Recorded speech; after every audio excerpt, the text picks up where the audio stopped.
बहुबरा या सांगाते मिळे चारा, म्हणवोनी जीवेसाठी घेतली कान्होबाची पाठी। प्राप्त प्रसंगी प्राप्त स्थळी संकीर्तन रूपी सेवे करता गायलेला अभंग भगवत पूज्यपाद श्रीमान श्रीमंत जगद्गुरु संत तुकाराम महाराज यांचा अवघ्या 4 चरणाचा असून गोपाळांनी भगवान परमात्म्याच्या संगतीमध्ये जी तृप्ती प्राप्त केली, ती तृप्ती त्यांना का प्राप्त झाली आणि तो तृप्ती करून देणारा जो परमात्मा आहे, तो परमात्मा कसा आहे, त्या परमात्म्याचं वर्णन करत असताना त्या तृप्तीसाठी त्या परमात्म्याच्या संगतीत जाऊन त्याचे आधार घ्यायचा, म्हणजे घेतली कान्होबाची पाठी। पाठी म्हणजे आधार घेणं। तो आधार घेत असताना त्याच्या संगतीची जी मला गोडी प्राप्त झाली, ती संगतीची गोडी माझ्या जीवनामध्ये मी प्राप्त केली नाही, मी त्या गोडीसाठी सोकावलो। आपल्याकडे शब्द आहे सवकला। काय शब्द आहे आपल्याकडे? सवकला। तसं शुद्ध त्याचा जो शब्द आहे प्रमाण भाषेतला, तो प्रमाण भाषेतला शब्द आहे सोकावला। तुकाराम महाराज म्हणतात त्याच्या गोडीसाठी मी सोकावलो, आणि तो आत्ता सोकावलो नाही, याच्या पुढे कधी जरी माझ्या जीवनामध्ये मला भक्ती करण्याचा योग आला तरी सुद्धा त्याची भक्ती करून त्याच्या संगतीमध्ये राहून त्याच्याकडनं तृप्ती करून घेण्याचा जो आनंद आहे, त्या आनंदासाठी मी सुद्धा सोकावलो, पण माझ्या सोबत असणाऱ्या लोकांना सुद्धा मी त्या परमात्म्याचं सुख उपभोगण्यासाठी सोकवत बसणार आहे।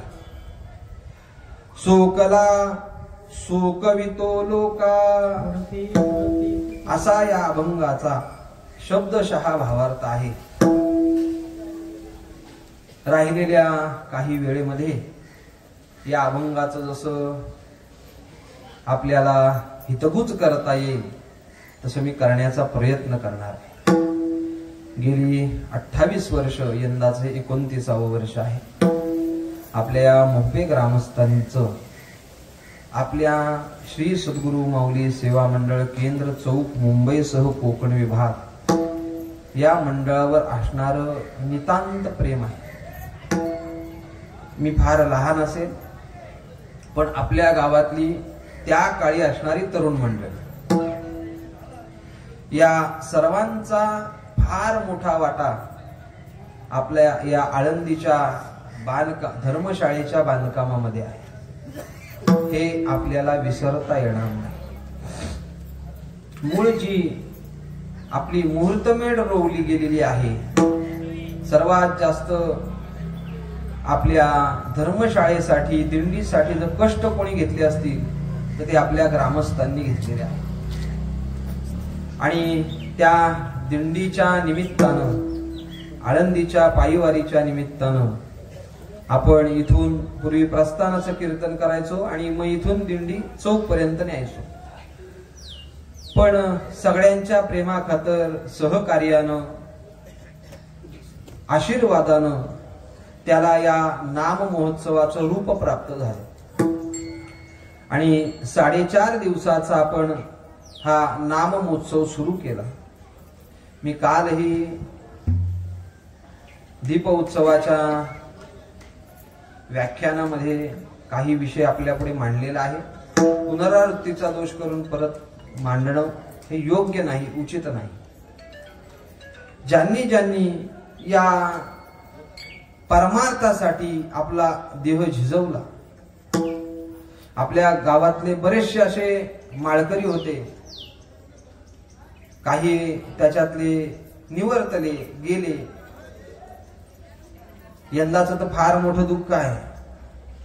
मी कालही म्हटलं अर्जुन उवाच आणि भगवान उवाच दोघं गेले. ज्यांच्या खांद्यावर ही धुरा होती ते आपल्यातनं निघून गेलेले आहेत. देहानं जरी निघून गेलेले असले तरी ते आपल्यामध्ये आशीर्वाद रूपानं आजही आपल्यामध्ये वावरतात, हे आपल्याला विसरता कामा नये. त्यांच्या सर्वांच्या चरणविंदावर विनम्र अभिवादन करतो आणि माझ्या चिंतनाला मी सुरुवात करतो. हा जर अभंग पाहिला तर अभंग बऱ्याच जणांच्या पाठातलाच नाही. असलाच एखाद्याचा तो कानपाठ असला तर, नाही तर पाठातला अभंग नाही.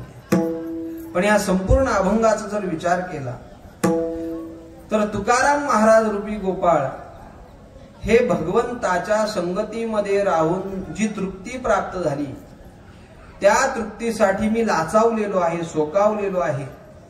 आणि तीच तृप्ती मला याच्या पुढे परत परत मिळावी, परत परत मिळावी. ती तृप्ती प्राप्त करण्यासाठी मी पुन्हा येईल, पुन्हा येईल. कोण म्हणताय? तुकाराम महाराज म्हणतात. हो, अशी तुकाराम महाराजांची प्रतिज्ञा या अभंगामध्ये आहे. अनेक अंगाने या अभंगाचा आपल्याला विचार करता येईल. प्राप्त झालेल्या वेळेमध्ये आपल्याला जेवढं जमेल तेवढं आपण या अभंगाशी निगडीत थोडंफार बोलण्याचा प्रयत्न करणार आहोत. कारण जी गाडी 8:30ला प्लॅटफॉर्म सोडणार होती ती गाडी जवळजवळ पाऊण तास उशिरा निघाली. मग मध्ये आपल्याला स्पीड ब्रेकर वगैरे उडवत जावं लागणार आहे. बरोबर ना? अरे हो का बेटा, प्लॅटफॉर्म रेल्वेला असतो, एसटीला नसतो. मी आपलं सांगतो, तुम्ही आपल्या निवांत हो बोलले. एसटीला असतो तो फलाट असतो. काय म्हणतात त्याला? फलाट क्रमांक 1, फलाट क्रमांक 2. रेल्वेला प्लॅटफॉर्म असतात. फरक आहे ना दोघांमध्ये. तर आपल्याला जेवढे कमी स्पीड ब्रेकर येतील तेवढा आपण विचार करायचा आणि आपली गाडी जेवढी लवकरात लवकर पोहोचवता येईल ठिकाणावर तेवढ्या लवकरात लवकर पोहोचवण्याचा. झाले का? नाही, करपली वाटतं, वास आला. मुळामध्ये आपण 28 वर्ष श्री गुरु महाराजांच्या मुखातना काला या शब्दाच्या विविध व्याख्या ऐकलेल्या आहेत. काला म्हणजे सामान्य नाही. श्री गुरु महाराज नेहमी विनोदानं सांगायचे, वेळ उशिरा जाणं, मजबूत खाणं ना नीट घर गाठणं याला काला म्हणतात लोक. पण त्याला काला नाही म्हणत, त्याला काला म्हणत नाही. काला म्हणजे अंतःकरणामध्ये आपल्याला निरंकुशा तृप्ती प्राप्त होणं याला काला असं म्हणतात. आणि ती तृप्ती तशी प्राप्त होत नाही. सामान्य अन्नानं ती तृप्ती प्राप्त होत नाही. लोकांना अहो मला सांगा, दुपारी आता इथं महाप्रसाद झाल्यानंतर सगळे जेवणार की नाही? हो नाही, काहीतरी बोला ना तुम्ही. जेवणार. जेवल्यानंतर संध्याकाळी बायकोला सांगा की आता मी दुपारी काल्याचा महाप्रसाद खाल्लाय. महाराजांनी सांगितलं प्रसादानं तृप्ती प्राप्त होते काल्यानी. आता तो प्रसाद खाल्ल्यामुळे मला तृप्ती झाली, संध्याकाळी जेवायला देऊ नका असं सांगाल का? 7 नाही वाजता हरिपाठाला बसला, हे 3 भाकरी टाक पहिले, सांगाल की नाही? सांगणार का? कारण अन्नानं मिळालेली तृप्ती ही परिपूर्ण तृप्ती नाहीये. मात्र ज्ञानानं मिळालेली जी तृप्ती आहे त्या तृप्ती, ती तृप्ती आणि त्या तृप्तीला कधी अतृप्तता प्राप्त होत नाही. भगवान परमात्म्याने सांगितलेले आहे, ज्ञानामृतेन तृप्तस्य कृतकृत्यस्य योगिनः. ज्ञानामृतानं तृप्त झालं पाहिजे. म्हणजे ज्ञानामृत प्राप्त करायचं म्हणजे सर्वसामान्य गोष्ट नाहीये. ज्ञान म्हणजे काय बाजारात मिळतं का? जसं कडधान्य, तृणधान्य मिळतं, भाजी मिळते, तसं काय बाजारात मिळतं का? हो ज्ञान द्या, 1 किलो ज्ञान द्या असं मिळतं का? ते ज्ञान तसं प्राप्त होत नाही. ते ज्ञान सेवेशिवाय प्राप्त होत नाही. माऊलींनी सांगितलं, तेच सेवा हा दारवंठा स्वारी न करी सुबटा ओळखून. तर सेवा अत्यंत महत्वाची. आणि ती सेवा करत असताना महत्वाचा शब्द लक्षात ठेवायचा, ती निष्काम झाली तर सेवा, सकाम झाली तर व्यवहार. शब्द फार महत्वाचे आहेत का? निष्कामतेनं केलेले कर्म ते सेवेमध्ये जमा होतं, आणि जे सकामतेने केलं जातं तो व्यवहार होतो. भक्ती करत असताना आपण सेवा माध्यमातून करायची का भक्ती करत असताना आपण व्यवहार माध्यमातून करायची? लोक सध्या सेवा माध्यमातून परमार्थ करायला तयार नाहीत, पण व्यवहार माध्यमातून परमार्थ करायचा सोडत नाही. समर्पिला जीवन समर्पिला व्यभिचार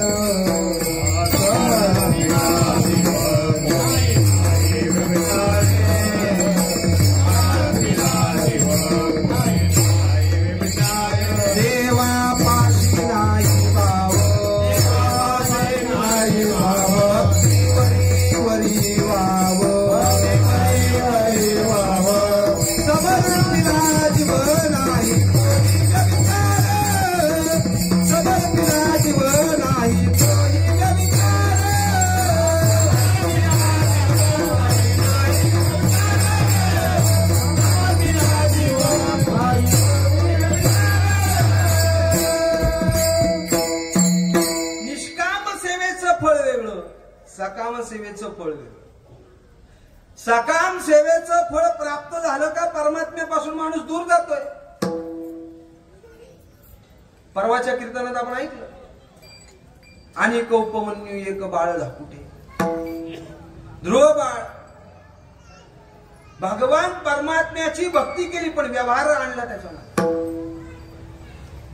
रानामध्ये निघून गेला, जंगलामध्ये निघून गेला का? बापाची मांडी बसायला मिळाली नाही म्हणून.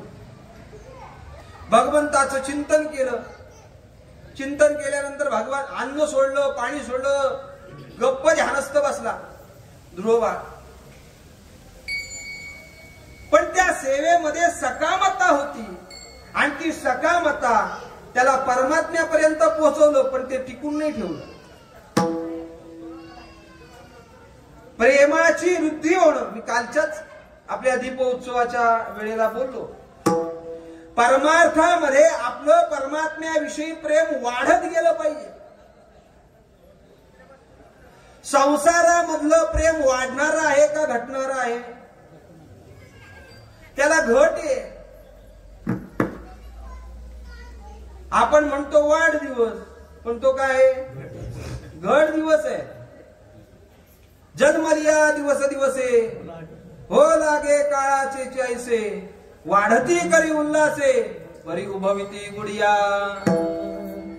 माऊली म्हणतात, जव जव बाळ बढिया वाडे, तव तव भोजे नाचती कोडे, आयुष्य निमाले आतुलेकडे ते ग्लानीची नाही. कशामुळे? संसारामध्ये घट आहे, त्याच्यात वाढ होत. मळा करणारी मंडळी भरपूर आहेत.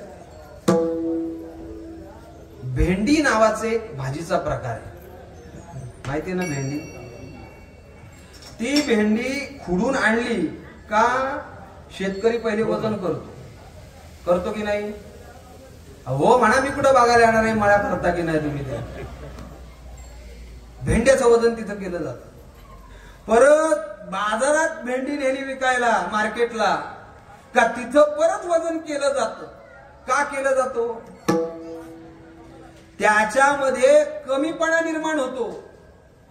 ती भेंडी आपटतात, फुटतात, मग त्याच्यामध्ये असणारे जे तरंग असतात, तरल पदार्थ जो असतो, चिकट पदार्थ, तो कमी होतो. तो कमी झाला का भेंड्याचं वजन आपोआप कमी होतं. परमार्थात बरोबर आहे ना? परमार्थात तसंच आहे. आपलं प्रेम वाढायला पाहिजे, पण आपलं प्रेम कमी होत चालतं. जिथं प्रेम वाढायला पाहिजे तिथं प्रेम वाढत नाही, आणि जिथं वाढायला नको तिथं वाढत चाललं. म्हणून संसारामध्ये सगळं घटणार आहे, ते वाढणार नाही. मला सांगा, लग्नाच्या पहिल्या वर्षी अगदी गोडी गुलाबीच चाललेलं असतं, दुसऱ्या वर्षी थोडं प्रेम कमी होतं, तिसऱ्या वर्षी कमी होतं, 5व्या वर्षी कमी होतं, कमी कमी कमी कमी होत जात. का? तो संसार आहे म्हणून. मात्र परमार्थातलं प्रेम असं आहे का ते परमार्थातलं प्रेम वाढत जातं, वृद्धिंगत होतं, वृद्धिंगत. त्याला शास्त्राने एक शब्द वापरला, परमार्थातलं प्रेम म्हणजे मधुरा भाव आहे. मधुरा भाव काय आहे त्याला म्हणायचं? मधुरा भाव. मधुरा भाव म्हणजे काय? ज्या मध भाषा मध गोळा करतात. गेले का कधी मध काढायला? गुदगुल्या करतात ना त्या. अहो एक चावले का माणूस गप बसत नाही, नुसता उड्या मारतो, नुसता उड्या मारतो. ते मध जमा केलं का ते मध उन्हामध्ये तापवत ठेवायचं, ताटात टाकायचं, सपाट करायचं आणि उन्हामध्ये ठेवायचं. 7-8 दिवस त्याला चांगलं ऊन दिलं का आपली साखर कशी गोड असते त्याच्यापेक्षा गोड ते मध होतं आणि कडक होतं. मग त्याची पावडर तयार करायची आणि एखाद्याचा जर आवाज बसला असेल तर त्याला तेवढं खायला द्यायचं. त्याचा परिणाम असा होतो, त्याचा आवाज बसलेला मोकळा होतो. तुपाला उष्णता दिली तर काय होईल? काय होईल? घट्ट होईल. अहो तुपाला उष्णता दिली का ते विरघळणार आहे. संसारातलं प्रेम तसं आहे.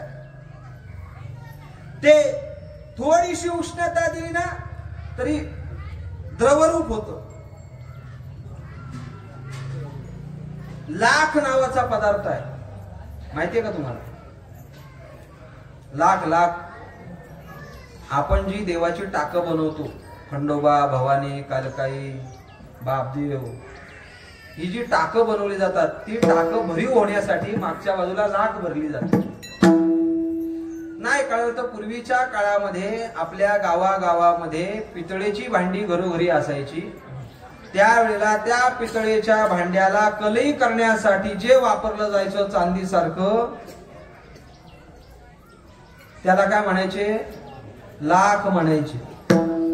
त्या लाखेला सामान्य उष्णता भेटली तर लाख विरघळत नाही, पण जर जास्त उष्णता भेटली तर ती लाख वितळते.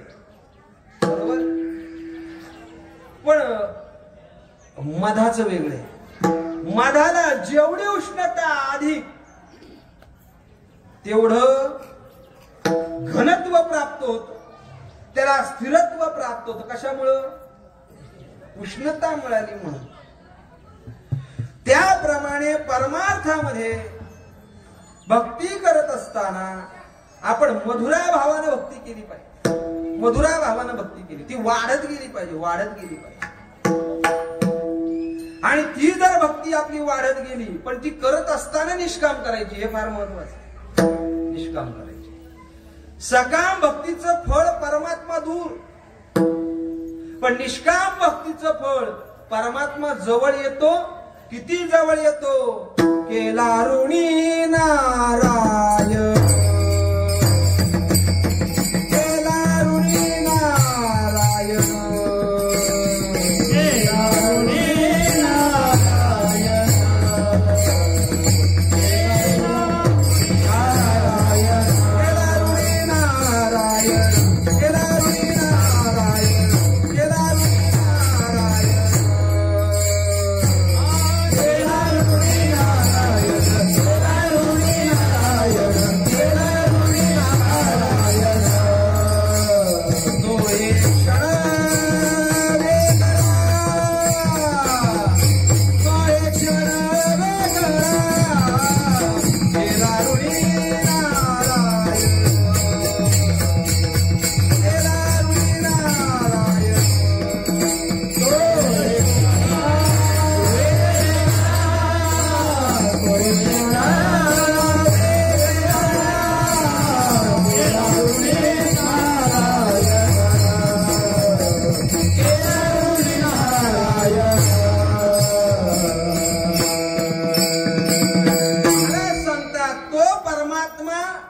निष्काम सेवेनं किती जवळ येतो बघा. केला ऋणी नारायण तो हे क्षण वेगळा. परमात्म्याची कृपा संपन्न व्हावी असं वाटत असेल, नाम काला प्राप्त व्हावा असं वाटत असेल, तर साधकानं निष्काम परमार्थ केला पाहिजे. स्वतःच्या मनानं अजिबात करायचं नाही. कोणाला म्हटलं ना, अरे सगळ्याला येतो, कीर्तनाला येतो, प्रवचनाला येतो, काकड्याला येतो, जागर भजनाला थांबतो, पारायणात बसतो, माळ घाल. महाराज आपल्या मनाचा ना पोथ्याचा हिशोब आलाच कुठे येतो. मनाची माळ नसते कधी, ती तुळशीची असते. नाही कळलं तुम्हाला? ती तुळशीची. आज लोक म्हणतात उगाच मनाची माळ, ती मनाची माळ नसते. मनाची माळ माणूस कधीही काढू शकतो. आलं लक्षात? त्यामुळे परमार्थ करत असताना तो जर निष्काम घडला आपल्याकडनं, तर आपल्याला देवाचा प्रसाद प्राप्त होतो, कृपा संपादन होते. पण ते करत असताना स्वतःच्या मनानं करायचं नाही. कारण स्वतःच्या मनानं जर परमार्थ करायला गेला तर त्याचं वाटोळं झाल्याशिवाय राहत नाही. मनोमार्गे गेला तो येते मुकला, मनोमार्गे गेला तो येते मुकला, मनोमार्गे गेला तो येते मुकला, पाठी शिरावला तोची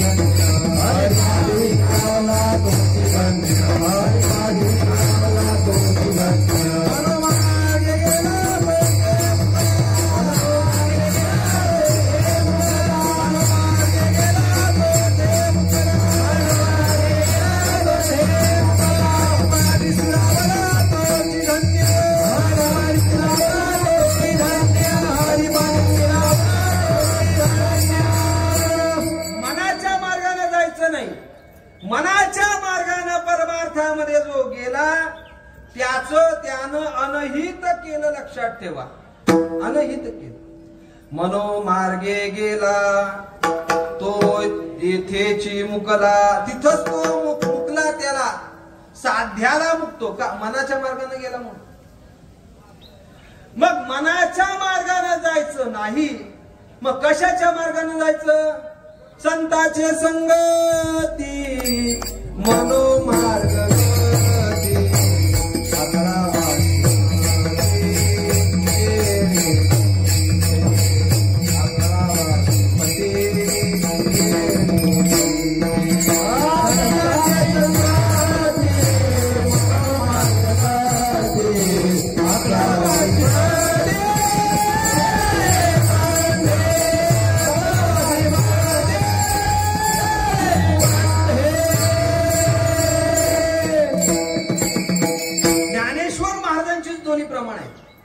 मनाच्या मार्गाने जाईल तो मुकेल, पण मनाच्या मार्गाला संतांच्या संगतीची जोड दिली. संतांच्या संगतीमध्ये जर मनाच्या मार्गाला गती दिली, जय बाबा या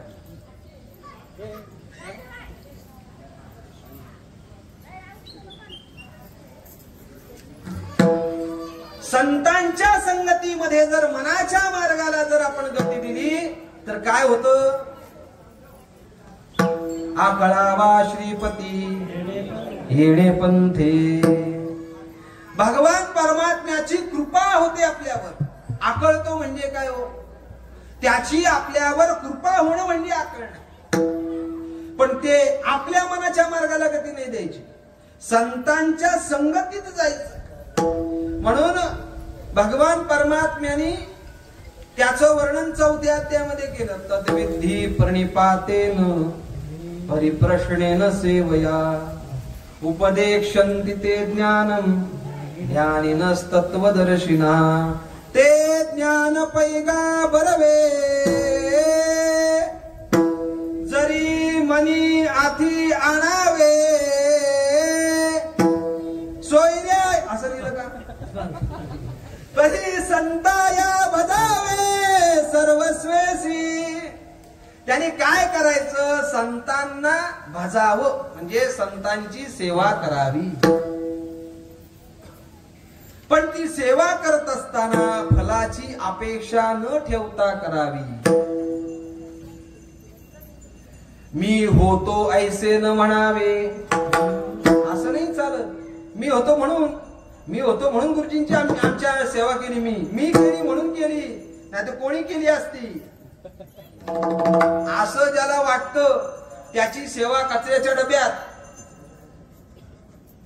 त्या सेवा करताना अहंकाराची निर्मिती जर होत असेल तर ती सेवा ठरत नाही.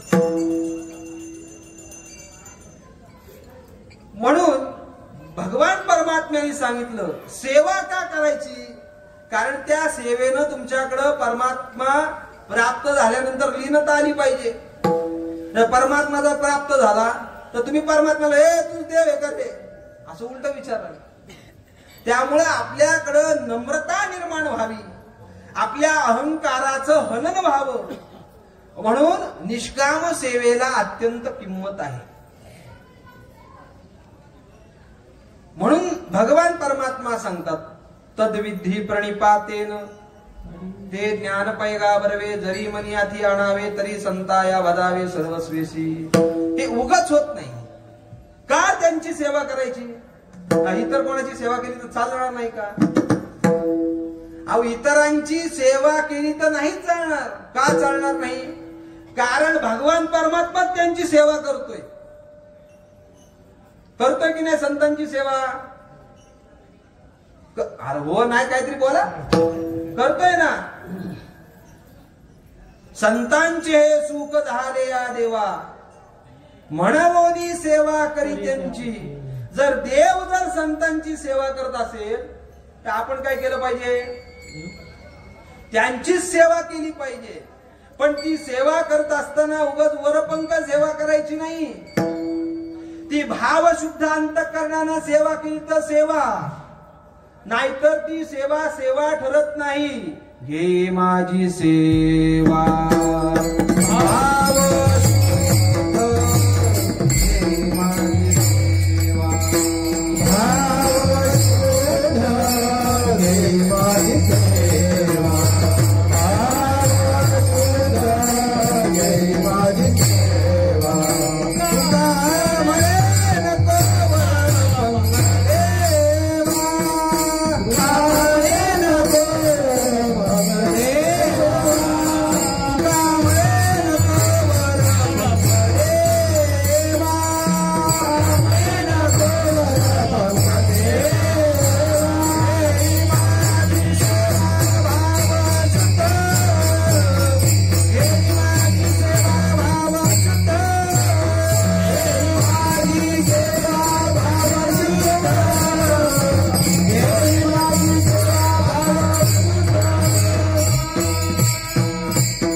नाही तर बरेच शिष्य गुरुची सेवा करतात, त्या गुरुचं डबल आपल्याला मिळालं पाहिजे. याच्याकरता सेवा करणारे शिष्य काही बाजारात कमी नाहीयेत, भरपूर शिष्य आहेत. काही नाही भेटलं तरी चालेल, त्या गुरुची गादी भेटली पाहिजे म्हणून तपलेले पण आहेत. काय कमी आहेत का? पण अपेक्षेने जर त्या गुरूंची सेवा करत असाल तर ती सेवा ठरत नाही.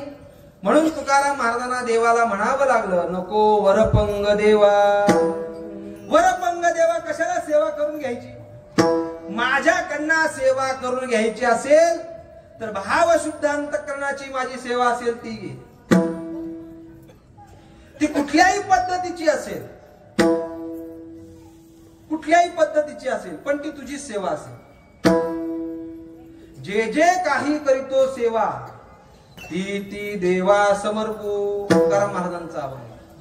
जी काही मी सेवा करतो ती तुला समर्पण करतो, पण ती करत असताना अपेक्षा नाहीये. तरी तनु मनो जीवे चरणासी लागावे. तिथं बाबा म्हणायचे मी होतो ऐसे न म्हणावे. म्हणजे काय? अगर्वता करावे, दास्यत्व सकळ.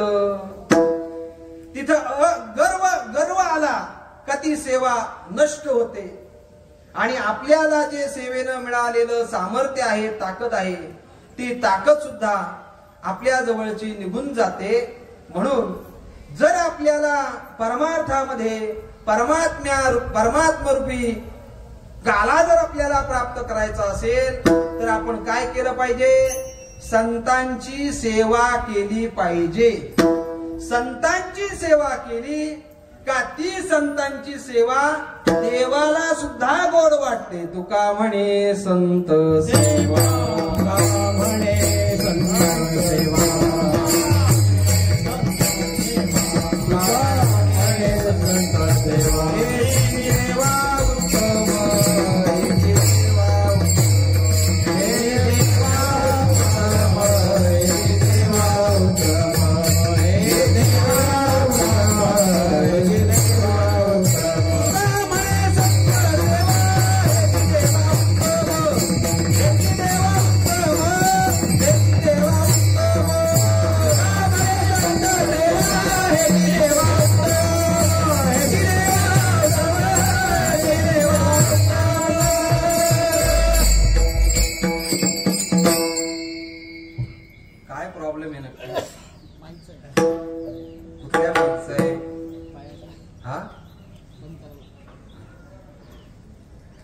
तुका म्हणे संत सेवा हेची देवा उत्तम. ती सेवा करत असताना अगर्वपणानं केली तर परमात्मरूपी काल आपल्याला प्राप्त होतो. तुकाराम महाराजांनी जन्म जन्मांतरी भगवंताची सेवा केली. एक जन्मामध्ये नाही केली. अहो एक जन्मामध्ये झाला तर माळकरी होईल, त्याच्यापेक्षा पुढे गेला तर वारकरी होईल, नाही तर वारकरी आहेच, त्याच्यापेक्षा अभ्यास केला तर प्रवचनकार होईल, कीर्तनकार होईल, महाराज होईल. पण संत होईल का? संत होणार. संत बनण्यासाठी त्याला जन्मजन्मांतरीच्या पुण्याचं गाठवडं असावं लागतं पदरी. आणि जन्मजन्मांतरी भगवंताचीच भक्ती करावी लागते. अहो आमची इथं दिवसागणित भक्ती बदलत चालले. माऊलींनी त्याला शेरा मारला, आयचा अखंड भजन करी उभा नये क्षण भरी, अवघे न गावद्वारी आहे व दैसे. अशी भक्ती असेल तर त्या भक्तीला कुठं आग लावता? हा देव नाही तो देव, तो देव नाही तो देव, काय फायदा काय त्या देवांचा? नको त्या देवांच्या मागे लागून फजिती करून घेण्यापेक्षा जो शाश्वत अविनाशी असा देव आहे त्याची भक्ती करणं हे अत्यंत गरजेचं. म्हणून जीवनामध्ये ज्याला काला प्राप्त करायचा आहे ना त्यांनी निष्काम सेवा करावी भगवंताची. आणि त्या निष्काम सेवेचं फल आहे परमात्म्याचा कृपा प्रसाद. कोणाच्याही संगतीमध्ये काला प्राप्त होत नाही, कोणाच्याही संगतीमध्ये तृप्ती मिळत नाही. संसाराच्या संगतीमध्ये तृप्तीच नाही, कारण तो रूख आहे. कसा आहे?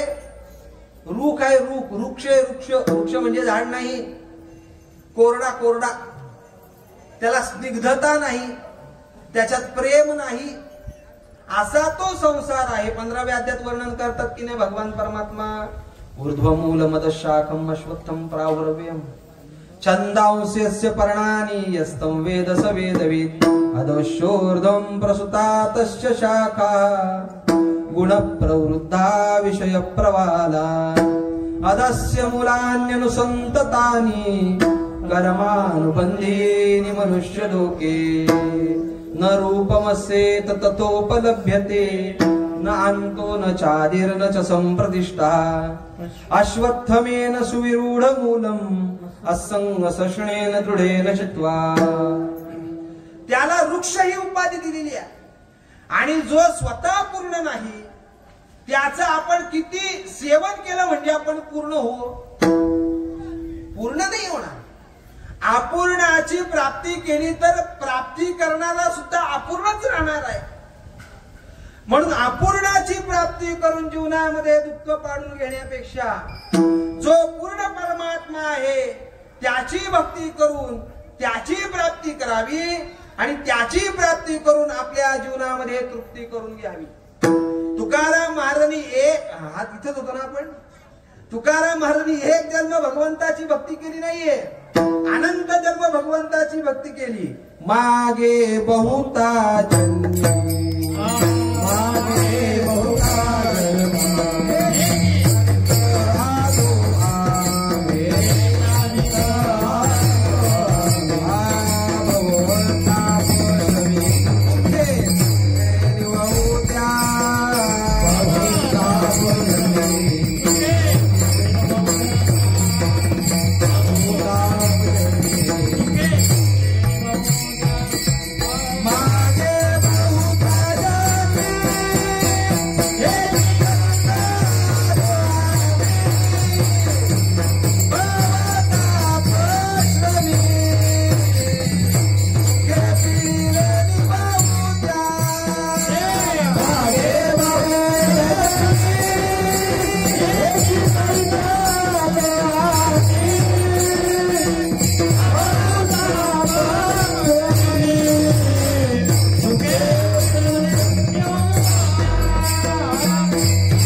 नित्य भगवंताची भक्ती. त्याच्यामुळे आणि दुसरी गोष्ट, असा एकही अवतार नाही का त्याच्यामध्ये संतांची संगत झालेली नाही. प्रत्येक अवतारात संतांची संगत.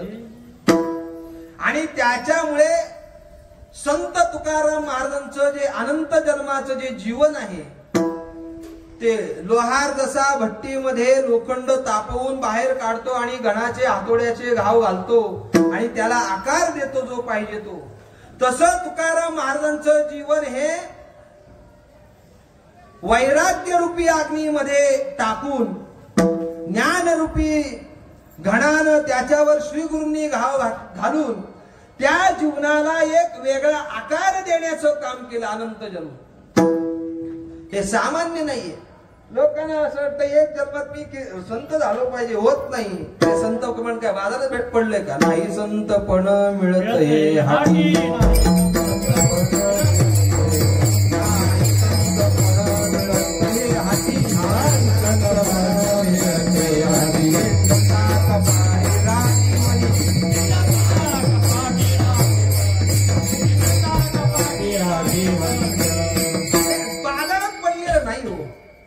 बाजारात पडलेलं नाही. महाराज बनण्यासाठी बाजारामध्ये काही पुस्तकं मिळतात, कीर्तन मालिका. आता सध्या ते बंद झालो. जो उठतो तो महाराज युट्यूबची कीर्तन पाठ करतो आणि कीर्तनाला उभा राहतो. मग स्वतः काय कसं कीर्तन झालं, मस्त झालं की नाही, असं कीर्तन केलं, अरे काय तू सांगतो कीर्तन. लोकांनी म्हणू द्या ना कसं झालं ते. आपली स्तुती आपल्या तोंडाने करणं म्हणजे मूर्खपणा सोबत घेऊन फिरण्यासारखे. लोकांनी म्हटलं पाहिजे तू चांगलं कीर्तन केले, आपणच आपली स्तुती करत बसायचं. अनंत जन्म संत संगत आहे, अनंत जन्म भगवंताची भक्ती आहे. आणि अनंत जन्मामध्ये भगवंताची भक्ती करत असताना त्या भक्तीला कुठल्याही प्रकारची सकामता जोडलेली नाही. आणि सकामता न जोडल्यामुळे ती भक्ती मधलं जे प्रेम आहे भगवंताविषयीच ते वृद्धिंगत झालेले, वृद्धिंगत झाले.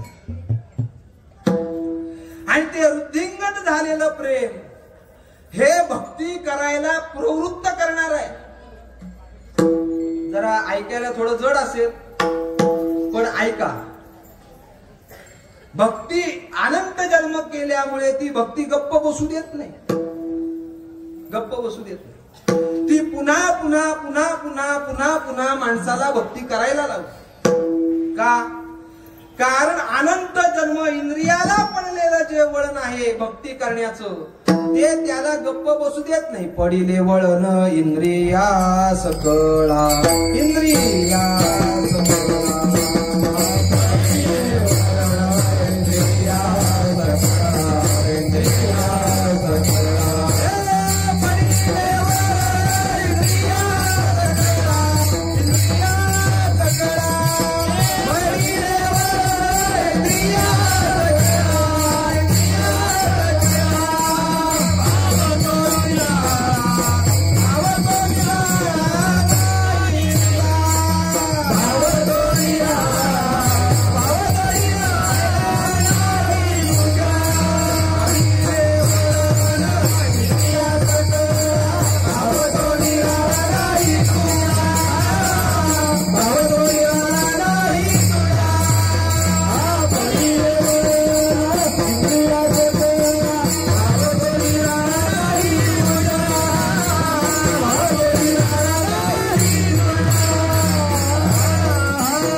भक्ती करण्याचं वळण पडल्यामुळे ते इंद्रियाला पडलेलं वळ इंद्रिय गप्प बसत नाही, इंद्रिय गप्प बसत नाही. एखाद्याने 6 महिने कंट्रोल केलं खाण्यावर पिण्यावर आणि माळ घातली तर पुढचं वर्षभर त्याचं मन त्याच्याकडे जातं.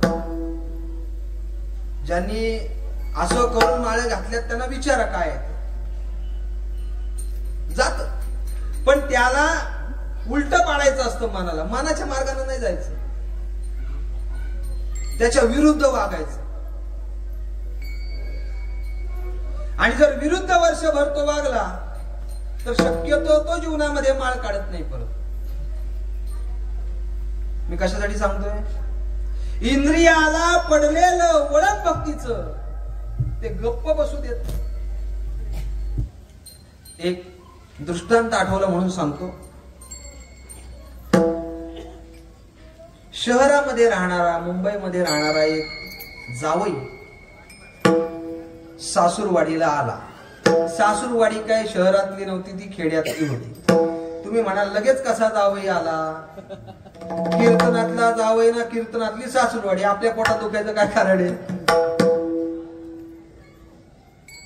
कीर्तन संपेपर्यंत मी म्हणेन आला तर होच म्हणायचं, नाही बोलूच नका. आला सासूरवाडीला. बरं, सासूरवाडीला जावई येणार म्हणजे बाबा नेहमी सांगायचे, जावई म्हणजे सासूबाईचं सगुण ब्रह्म. काय आता ब्रह्म सगुण असतं का निर्गुण असतं? अहो ब्रह्म निर्गुण आहे. पण बाबा विनोदाने सांगायचे, जावई सासूरवाडीला आला तर जावई म्हणजे सासूबाईचं सगुण ब्रह्म. मग त्या सगुण ब्रह्माची किती सेवा, किती सेवा, किती सेवा. मच्छर चावू नये म्हणून मच्छरदाणी, रूम मध्ये चांगलं वातावरण असावं म्हणून अत्तरदाणी. हे सगळं करता करता 4-5 नोकरांची तानातानी. एक जावई सासूरवाडीला येणार म्हणून एका बाईनं 8 दिवस म्हशीला पाणीच पाजलं नाही. तिला विचारलं, काय ग म्हशीला पाणी पाजत नाही? ती म्हणते, जावई यायचे पण म्हशीला पाणी न पाजण्याचं कारण काय? बरोबर आहे, जावई आले ना, म्हैस पाजली, म्हशीने पातळ दूध दिलं तर आता त्या पाण्याचा ना दुधाला काय संबंध आहे का? हे दूध देणारे जे आहेत ना आपल्या गावात नाही नसतील ना, असतील तर सोडून, ते खूप हुशार असतात. दूध पातळ आलं आपण म्हटलं ना आजचं दूध म्हशीने पाणी पियाला करणार काय? आता म्हैस पाणी पिऊन जर दूध पातळ होत असतं तर म्हशीला पाणी पाजलं असतं का? नसतं पाजलं ना. तो जावई सासूरवाडीला आला. आता खेड्यात आलेला जावई बरं, त्यावेळेला नुकताच कायदा लागू झाला होता. काय? हागणदारी मुक्त गाव.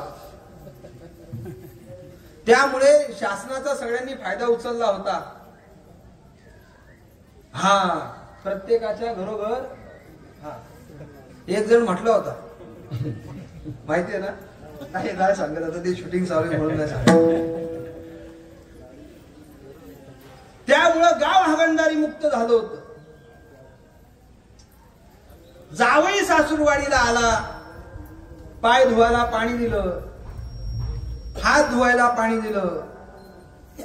सगळा पाहुणचार झाल्यानंतर जावई बसला. आता जावई आल्यानंतर जावयाचं काय कमी ऐट असतो का? सगळेच जावई काय तुकाराम महाराजांसारखे नसतात. तुकाराम महाराज हे जे जावई होते ते सासूला कधी आवडलेच नाही.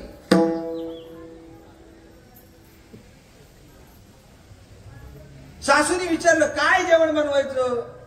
सासूबाई, तुम्हाला जे पाहिजे ते बनवा, आज मी मोकळ्या हाताने जेवणार आहे. मोकळ्या हाताने जेवणार म्हणजे आज असे खाली लटकून जेवणार आहे म्हणजे पोटभर जेवणार. पोटभर जेवणार म्हणजे जावई किती जेवणार? काय नाही, मी कपाळाला हात लावणार आणि पोटाला हात लावणार. ज्या वेळेला इथं जेवढं लागतंय कडक तेवढं इथं लागायला लागलं का तेव्हा मी माझा हात थांबवणार. सासूबाई पण हुशार होती, बारामतीचा माल. नाही कळलं तुम्हाला? आज 5Gचा जमाना चाललाय ना, तुम्ही 2G मध्ये राहायला लागले, कसं काय जमायचे? काय करायचं, काय करायचं? सासूबाईने अशी बासुंदी बनवली, 10 लिटर दुधाचं 2.5 लिटर बनवली बासुंदी. जावयाला दुपारी पण बासुंदी पुरी आणि राहिलेली बासुंदी संध्याकाळी. चांगले त्याच्यामध्ये काजू, बदाम, पिस्ता, चारोळे, बेदाणे, मनुके, तोंडाला पाणी येऊ देऊ नका, असं सगळं टाकलं. बरं, अजून ती चविष्ट व्हावी म्हणून 1 ग्रामभर केशर टाकलं त्याच्यात. केशर काय स्वस्त आहे का? 350 रुपये ग्राम आहे. हा 1 ग्राम 350 रुपये. ते केशर त्याच्यामध्ये टाकलं, अशी बासुंदी बनवली कडक अशी. त्या जावयाला दुपारी पण खायला दिली, संध्याकाळी. आता आवडल्यानंतर माणूस काय गप बसतो, पक्की खाल्ली, पोटभर खाल्ली. एवढी खाल्ली हा झोपायला ना बासुंदी जागी व्हायला 1 गाठ. काय कळालं तुम्हाला? झाली बासुंदी. जाऊन बसला 5 मिनिटं झाली, 10 मिनिटं झाली, 15 मिनिटं. जावई बाहेर काही येत नाही. बासुंदी यांना पचली नाही वाटत. सासरा आला, जावई बाहेर या. जावई 1 नाही का 2 नाही. याला वाटतं जावयाला काय अटॅक बिटॅक आला का काय. शेवटी जावई दरवाजा उघडे ना म्हणून यांनी असं केलं. जावई दरवाजा उघडून बाहेर. का गेली अर्धा तास आम्ही तुम्हाला हाका मारतोय, बाहेर या काय झालं, एक शब्द पण बोलत नाही. आणि नुसता दरवाजा असा, तुम्ही बाहेर कसे काय आले. तो म्हटला मी शहरात राहणार आहे आणि शहरामध्ये असे घरोघरी शौचालय ते सार्वजनिक असतात. आणि सार्वजनिक शौचालयाचा नियम असा असतो, एक जण जाऊन बसला, त्याला काही मिनिटं गेली का दुसऱ्याने येऊन, हे आवाज ऐकल्याशिवाय माझं पोट साफ होत नाही. आलं लक्षात? हे काय पडलं त्याच्या इंद्रियाला? ज्या वेळेला तुम्ही तो दरवाजा असा केला त्यावेळेला माझं पोट साफ झालं. आलं? तसंच तुकाराम महाराजांच्या इंद्रियाला अनंत जन्माचं वळण लागलेलं आहे. कसलं? भक्तीचं वळण लागलेलं आहे, परमात्म्याच्या प्रेमाच्या आवडीचं वळण लागलेलं आहे. आणि ते तुकाराम महाराजांना गप्प बसू देत नाही. म्हणून जन्मोजन्मी तुकाराम महाराजांनी भगवंताचीच भक्ती केली. आणि ती भगवंताची भक्ती करत असताना प्रत्येक तुकाराम महाराजांच्या अवतारामध्ये आणि देवाच्या अवतारामध्ये दोघांचे अवतार समान आहेत, लक्षात ठेवा. ज्या वेळेला तुकाराम महाराजांचा अवतार त्या वेळेला देवाचा अवतार, ज्या वेळेला देवाचा अवतार त्या वेळेला तुकाराम महाराजांचा अवतार. जे जे झाले अवतार,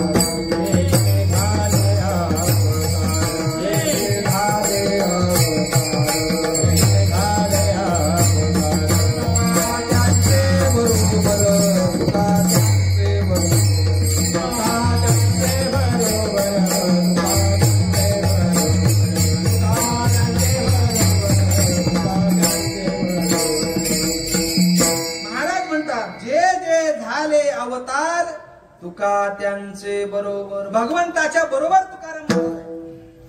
आणि प्रत्येक अवतारामध्ये भगवंताची सेवा करण्याची संधी तुकाराम महाराजांनी सोडली नाही. अंबा ऋषी पासून नामदेव महाराजांपर्यंत, मी आता सगळ्याची यादी सांगत नाही, देवाची सेवाच केली. नामदेव महाराजांच्या हातचं देव दूध पित होता. नामदेवा हाती दूध प्याला की नाही देव? प्यायला. का? अनंत जन्माची निष्काम सेवा आणि अनंत जन्म भगवान परमात्म्याची निष्काम सेवा केल्यामुळे तुकाराम महाराजांना देवाचा संग प्राप्त झाला. आणि तो संग इतरांनाही प्राप्त व्हावा आणि त्या संघामधून देवाची कृपा संपादन करून आपलं जीवन कृतार्थ बनवावं, नाम काला प्राप्त करावा, ही तुकाराम महाराजांची जनसामान्यांविषयी असणारी अपेक्षा ही तुकाराम महाराज लक्षात घेतात. आणि लोकांना सांगतात का ऐका, मी ज्या देवाची संगत केलेली आहे ना त्या देवाची संगत तुम्ही सुद्धा करा. लोकांनी विचारलं तुम्हाला काय तुकाराम महाराज उद्योग आहे का? तुकाराम महाराज म्हटले बरोबर आहे, मला एकच उद्योग, दिन रजनी हा चिंता गोविंदाचे पवाडे, रात्र न कळे दिवस न कळे, अंगी खेळे दैवत हे, अखंड खंडेन जीवन राम कृष्ण नारायण. तुकाराम महाराज म्हणतात अरे तुम्ही म्हणताय बरोबर आहे, मला काय उद्योग आहे, पण तो उद्योग सोडून तुम्ही या उद्योगात जर आले तर नक्की तुमच्या जीवनामध्ये कायापालट होईल. आणि होतो. हाती टाळ दिंडी मुखी नाम गाणे,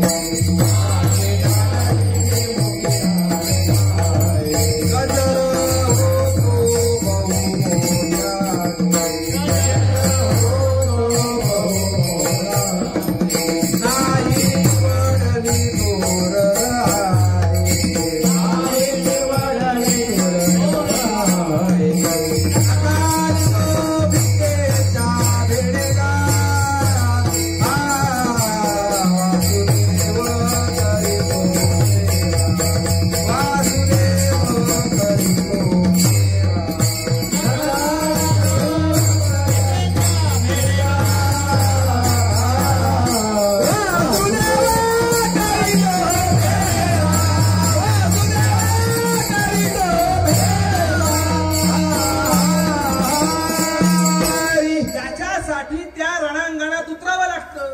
खेळाच्या मैदानात उतरल्याशिवाय खेळता येईल का? घरच्या गादीवर बसून आपल्याला किंगकॉंग बनता येईल का? घरच्या गादीवर लोळून आपल्याला पैक जिंकता येईल का? पैलवान हो का घरच्या गादीवर लोळून? नाही, त्याला आखाड्यातच जावं लागतं. सध्या आखाड्यात न जाता कीर्तनकार होता येतं. नाही कळालं तुम्हाला? कुठं केला? हा असाच केला. असाच केला म्हणजे काय? असाच कधी अभ्यास होतो का? असाच अभ्यास होत नाही.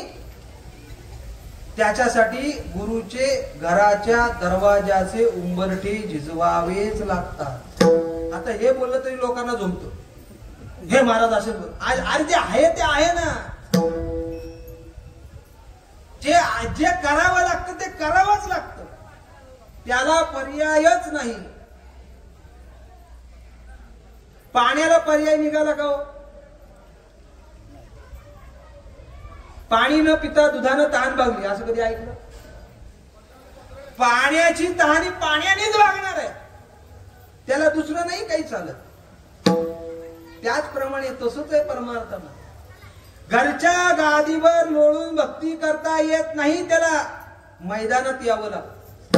हाती टाळ दिंडी मुखी नाम गाणे गजर होतो बहुमोठ्याने नाही निवडली थोर लहाने नका निजो भिकेच्या भेणेगा वासुदेव करीतो फेरा. हे सामान्यानं होत नाही. त्याला शरीर आठवावं लागतं, झिजवावं लागतं. नाहीतर शरीराचा त्याग करावा लागतो. योग भ्रष्ट बनावं लागतं. पुन्हा जन्म घेऊन पुन्हा देवाची भक्ती करायची. आणि ती भक्ती परिपूर्णतेला ज्या वेळेला जाते त्यावेळेलाच भगवान परमात्मा त्या भक्ताची संगत करतात. तुकाराम महाराजांनी सांगितलं, अरे तुम्हाला काही कळतं का? तुम्ही विचारताय या देवाची संगत करायची, देवाची संगत करायची, पण तुमचा देव काय कमी नखरेल आहे का? आयुष्यभर जो खोटं बोलला की नाही? हो का नाही? बोला ना तुम्ही. आता तुम्हाला विचारलंय मी, बोलला की नाही? अहो हात शेषाला फसवलं. शेषाला सांगितलं चला आता आपल्याला द्वापार युगातला अवतार घेण्याची वेळ झाली. शेष म्हटला तुलाच इथं काय 4-5 चापटी मारायच्या त्या मार, पण तो अवतार नको. अरे असं कसं करून चालेल? देवा मी पाहिलं तुझा कसं राजकारण आहे ते. तू पक्षात म्हणजे पक्षात पण राहतो ना अपक्षात पण सीट आणतो. हे असं जगण्यापेक्षा मेलेलं बरं. आपला संन्यास घेतलेला बरा. तुझ्या नादीच लागायला नको. देव म्हणले असं करून कुठं चालेल का रे? अरे मला माहितीये 14 वर्ष नुसत्या मुळ्या खाऊन राहिलो, उपवाशी राहिलो, उपवाशी. अरे तू बोरं तरी खाल्ली, ती खाल्ली, ती पण उष्टी खाल्ली. मला त्याच्यातली हाती तरी दिली का? हा ना म्हणतो माझ्या बरोबर अवतार घ्या. देव म्हणाला ऐक, मागच्या अवतारातला जरा विषय वेगळा होता, आताच्या अवतारातला विषय वेगळा. ते काय? अरे ऐकून तर घे अगोदर. नाही अरे ऐकून तर घे. मग भगवान परमात्मा मागच्या अवतारात कसं होतं? मी मोठा भाऊ होतो, लक्ष्मण हा बारका होता. लक्ष्मण हा शेषाचा अवतार. मग तू लहान होतास, मग मला जे जे सांगावं लागलं ते तुला ऐकावं लागलं. आता आपण उलट करू. जसं लहान पोरं क्रिकेट खेळत असताना जो अगोदरचा बॅटमन असतो त्याला इंग्रजीमध्ये फलंदाज म्हणतात. बरोबर ना?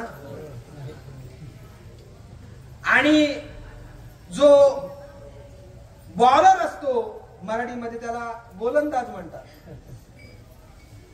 तो अगोदरचा बॅटमन नंतर बॉलर होतो. जो बॉलर असणारा बॅटमन होतो की नाही? भगवान परमात्म्याने तेच सांगितलं. मी मागच्या अवतारामध्ये बॅटमन होतो, तू बॉलर होतास. आता काय करायचं? तू बॅटमॅन हो, मी बॉलर होतो, आपण खेळू मॅच. त्याला बरं वाटलं मोठेपणा दिला तर.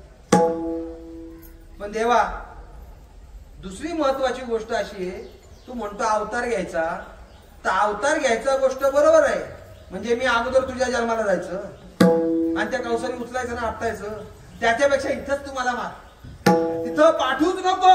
देव म्हटले ऐक रे सांगून, तिथं तुला पाठवतोय ना मी, तुला काय मारण्यासाठी पाठवतोय काय? जा तिथं. कधी खरं बोलला देव सांगा मला बरं. एवढे वर्ष तू माझं ऐकलं मागच्या अवतारामध्ये, याच्या पुढं तू मोठा भाऊ या नात्याने मी तुझं ऐकन. किती ऐकलं? अजिबात ऐकलं नाही. मग तुकाराम महाराज, तुम्ही ज्या देवाचं वर्णन करताय, बरा म्हणून वर्णन करताय, तो देव तर खरं बोलण्याच्या बाबतीत बरा आहे का खोटं बोलण्याच्या बाबतीत बरा आहे? नक्की कशाच्या बाबतीत खरं आहे सांगा ना बरं. अख्ख्या या रणांगणामध्ये 18 अक्षयोनी सैन्यामध्ये तुम्ही शपथ घेतली होती, न धरी शस्त्र करी मी सांगे न गोष्टी, हातामध्ये शस्त्र धरणार नाही. आणि तुम्ही तर हातात शस्त्र, खरं बोलले का खोटं बोलले बोला. तुकाराम महाराजांनी यांच्या सगळ्या शंका ऐकल्या. भरपूर शंका आपल्याला याच्यावर काढता येतील. 8-10 दिवस या अभंगाचं आपल्याला चिंतन करता येईल तरी संपणार नाही. तुकाराम महाराज म्हटले, तू माझा देवा खरंच बोलणार आहे, पण कधी कधी माणसाला निमित्तानं खोटं बोलावं लागतं. एखाद्याचं हित होत असेल तर त्याला खोटं बोललेलं चालतं, हे खोटं बोलणं पाप ठरत नाही. मला सांगा, विष प्यायल्यावर माणूस मरतो, बरोबर आहे? एखादा विष प्यायला लागला आणि त्याला म्हणायचं, अरे बाबा विष पिऊ नको, विष पिऊ नको. आता खरं बोलला की नाही? एखाद्याला बोलायचं, हा हा पी चहा, काही होत नाही, पी चहा, काही होत नाही. काय होत नाही चहानं? चहानं काही होत नाही. अरे विषच येते. मग आपण खोटं बोलतो की नाही त्याला? खोटं बोलतो. भगवान परमात्मा कधीच खोटं बोलत नाही. तुकाराम महाराजांचा प्रमाणे वदविले मुखे नारायणे अंगुष्ठ त्या कर्मा, खोटं बोलला. पण खोटं बोलत असताना तो उगाच खोटं बोलला नाही. तो का खोटं बोलला? भक्ताची लाज राखण्यासाठी खोटं बोलला. कारण भक्तावर भगवंताचं अतूट प्रेम असतं. त्या प्रेमापोटी माझा भगवान परमात्मा खरा आहे, पण भक्तावर येणारं संकट दूर करण्यासाठी तो कधीतरी भक्ताची लाज राखण्यासाठी खोटं बोलतो. असा परमात्मा, त्याचा मला संग प्राप्त झाला. तो आहे कसा? अभंगाच्या पहिल्या चरणात. बहुबारा बहुबारा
या सांगाते मिळे चारा म्हणवोनी जीवेसाठी घेतली कान्होबाची पाटी. तुकाराम महाराज त्या देवाचं वर्णन करतात. तो भगवान श्रीकृष्ण परमात्मा बहुबरा बहुबरा खूप बरा आहे, खूप बरा आहे. का बरा आहे?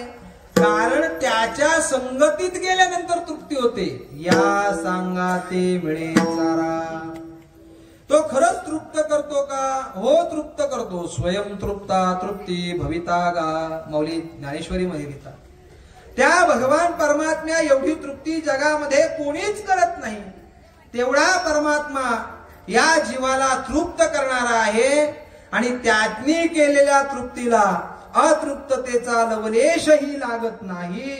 म्हणून अनेक अभंगामध्ये तुकाराम महाराजांनी देवाची संगत करून तृप्ती करा सांगितली. तुझी ये संगती झाली आमची निश्चिंती नाही देखील ते मिळे भोग सुखाचे सोहळे. उगाच तृप्ती होत नाही. कारण तृप्त माणूसच आपली तृप्ती करू शकतो. अतृप्त माणूस आपली तृप्ती करू शकत नाही.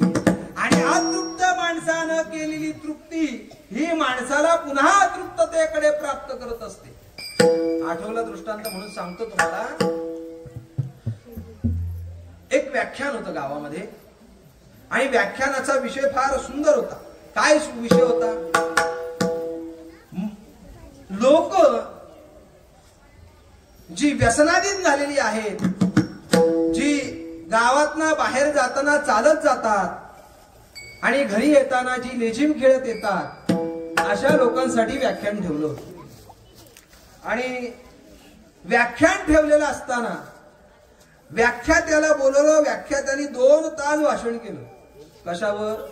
व्यसनमुक्तीवर. दारू पिण्याचे फायदे आहेत की नाही? काय आहेत? काय माणूस कीर्तनात बोलतो दारू प्यायला लावायची. दारू पिण्याचे काय तोटे आहेत, तोटे सगळे त्यांनी 2 तास त्याच्या व्याख्यानामध्ये सांगितले. आणि सांगितल्यानंतर लोकांवर त्याचा प्रभाव पडला. एक लक्षात ठेवा, आपल्या बोलण्यानं लोक प्रभावित होण्यापेक्षा आपल्या बोलण्यानं लोक प्रभुभावित झाली पाहिजेत. हे फार महत्वाचं आहे का? ज्या वेळेला आपल्या बोलण्यानं लोक प्रभुभावित होतील त्यावेळेला ते बोलणं खरं बोलणं ठरेल, अन्यथा ते बोलणं ठरत नाही. प्रभावित झाली लोक. आणि त्या व्याख्यानासाठी अनेक पत्रकार उपस्थित होते. व्याख्यान झालं. व्याख्याते स्टेजच्या खाली उतरले आणि स्टेजच्या खाली उतरल्यानंतर या सगळ्या पत्रकारांचा घोळका त्यांच्या समोर आला. त्या एका पत्रकारानं खाजगीत त्यांना विचारलं का तुम्ही 2 तास जे हे भाषण केलं व्यसनमुक्तीवर, तर हे भाषण कसं काय केलं? तो म्हणू लागला कसं केलं म्हणजे तोंडाने केलं. अहो तोंडाने केलं, पण केलं कसं काय? म्हणजे कसं काय जमलं? कसं काय तुम्हाला जमलं? कसं काय तुम्हाला? तो म्हटला कुठं काय जमलं, 2 पॅक मारूनच आलो होतो. आता सांगा असे किती आणि व्याख्यानं केली म्हणजे लोकांमध्ये परिवर्तन होईल. पण आपल्या जीवनामध्ये परिवर्तन व्हावं असं वाटत असेल तर आपण आपल्या जीवनामध्ये भक्ती करत असताना ती निष्काम भक्ती करावी. तुकाराम महाराजांनी तीच भक्ती केली. त्यामुळे तुकाराम महाराजांना देवाची संगत प्राप्त झाली. तुका म्हणे आम्हा देवाचा सांगात नाही विसंबत येरा. इतर मला कोणावर अवलंबून राहण्याची गरज नाही. म्हणून तुकाराम महाराज सांगतात बहुबरा बहुबरा या सांगाते वेचारा म्हणवोनी जीवेसाठी. जीवासाठी म्हणजे आत्मतृप्तीसाठी मी काय केलं? घेतली कान्होबाची पाठी. पाठी म्हणजे त्याचा आधार घेतला. आणि आधार घेतल्याचा परिणाम असा झाला माझ्या जीवनामध्ये तृप्ती झाली अहो पण तो तुमचा भगवान परमात्मा कसा आहे हो? तुकाराम महाराज सांगतात बरवा बरवा दिसे, दिसायला बरवा बरवा आहे, बरवा बरवा पांडुरंग कांती सावळी सुरंग, तो बरवा आहे आणि तो बरवा बरवा दिसायला आहे, पण त्याची संगत एक निमिषभर जरी, निमिष कशाला म्हणतात हो? निमिष डोळ्याची पापणी बंद होऊन उघडते ना, सेकंदाचा 1000वा भाग म्हणजे निमिष. त्या निमिषभरामध्ये सुद्धा त्याची संगत आपल्याला मिळाली तरी त्याची तृप्ती होते आणि ती तृप्ती माझ्या जीवनामध्ये मी केल्यामुळे तुकाराम महाराज सांगतात पुढती पुढती तुका, ती तृप्ती माझ्या जीवनामध्ये पुन्हा पुन्हा पुन्हा पुन्हा मला प्राप्त व्हावी, मला प्राप्त व्हावी तर व्हावीच, पण माझ्या सोबत असणाऱ्या या जनसामान्य लोकांना सुद्धा त्या परमात्म्याच्या भक्तीची आवड निर्माण व्हावी आणि त्यांनी सुद्धा ही तृप्ती करण्यासाठी मी जसा त्या तृप्तीसाठी सोकावलेला आहे, सवकलेला आहे, तसं या लोकांनी सुद्धा सोकावं असं तुकाराम महाराज सांगतात. पुढती पुढती तुका सोकला सोकवितो लोका, का सोकवितो लोका? कारण त्या भगवान परमात्म्याची संगत केली, कळत संगत केली तरी फायदाच, आणि त्या भगवान परमात्म्याची न कळत संगत न कळता संग झाला सहज खेळता, प्रवर्तनी चिंता मागिलाची आवरी, आणि म्हणून तो भगवान परमात्मा तृप्ती करतो. मी माझी तृप्ती केली म्हणून जिभेसाठी घेतली कानोबाची काठी, अशी कोणी कोणी तृप्ती केली नाव सांगतो लिहून घ्या. ज्ञानेश्वर माऊली, ज्ञानराज माऊली तुकाराम,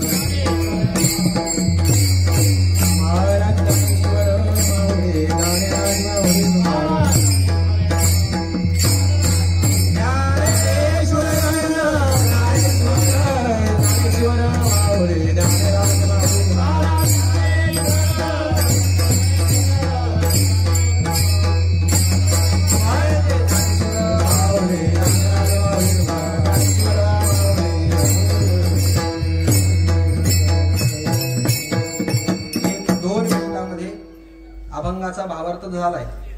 या अभंगाच्या भावार्थामध्ये कृष्णाचं चरित्र पण मी सांगितलं का तुम्हाला? सांगितलं ना असं नाही. आणि तुकाराम महाराजांचा आग्रह आहे चरित्र ते उच्चारावे. तुकाराम महाराज असं म्हटले ना चरित्र ते विस्तारावे, उच्चार आपण केलेला आहे. आता कार्याचा प्रसंग काय आहे तो 1-2 मिनिटात पाहायचा आणि आपली सेवा इथे आटोपती घ्यायची. भगवान परमात्म्याच्या खोड्या चोऱ्या बघितल्यानंतर गोकुळवासी लोक वैतागले. ते गवळणी सगळ्या यशोदेकडे गाराणी घेऊन येऊ लागल्या. यशोदे कृष्णाला सांगावे गोकुळी राहावे का? गोकुळात राहायचं का नाही सांग, आम्हाला सगळ्यांना त्रास देतो. परवा आला आमच्या घरा, दारी नेता होता म्हातारा, घेऊन ताकाचा डेरा, खोडीला असलेला त्यावरी. अनेक खोड्या अनेक चोऱ्या केल्यानंतर ती यशोदा म्हणाली बाळ माझे सगुण गुणाचे ताणे, बाळ दिसते गोजीरवाणे, काय सांगता गाराणी गे गोकुळच्या श्रीरंग माझा वेडा. असं वर्णन करायचे. तुम्ही 12 घरच्या 12, तुम्ही लपुनियाचा चेंडू, तुम्ही लपुनियाची, तुम्ही ठाईच्या ओढाला, तुम्ही अशा शिवा द्यायची. वाईट आता काय करायचं? हिला वाटायचं माझं पोरगं लय चांगलं, प्रत्येकाला असंच वाटतं, नाही वाटत माझं पोरगं लय चांगलं, प्रत्येकाला वाटतं. यशोदेला पण वाटायचं माझं पोरगं लय चांगलं. ज्या वेळेला भगवान श्रीकृष्णानं घरात चोरी केली त्यावेळेला त्या यशोदेला खरं वाटलं तर हा घरात डेऱ्यात लपतो, घरात जर चोरी करतो तर हा नक्कीच गोकुळात थैमान घालत असेल. तिने सांगितलं लाला आता तू गावात राहायचं नाही, काय करायचं? गाई घे, शाळेत जा, गोधने चारावया जातो शारंग पाणी, जा चल निघ. मग पहाट पहाट चारा करायला भगवान परमात्मा गोपाळांसोबत कुठे जायचे? कुठे जायचे? यमुनेच्या वाळवंटावर चारा देण्यासाठी, चारायला. आता वाळवंट त्याला म्हणतात ज्याच्यावर बीजाचा एकही अंकुर उगवत नाही. आता जिथं बीजाचा अंकुरच नाही तिथं गाई कशा काय चारायच्या? प्रश्न आहे, प्रश्न. आता सगळेच एका कीर्तनात मी सांगणार नाही, कधीतरी. मग काय करायचं? अनेक मग तिथे अनेक प्रकारानं मग गाई चारायच्या नाही. मग काय करायच्या? मग गाई राखायच्या. मग चारायच्या कुठल्या गाई चारायच्या, कुठल्या गाई राखायच्या, या सगळा विस्तार आहे त्याचा. मग भगवान परमात्मा गोपाळांना घेऊन जायचे. गावातल्या घोड्या एकदा पित्तळ उघडं पडलं का त्याला लोक गावात राहू देत नाही. नाही लक्षात आलं तुमच्या? हा, गावातच जाऊ देता नाही.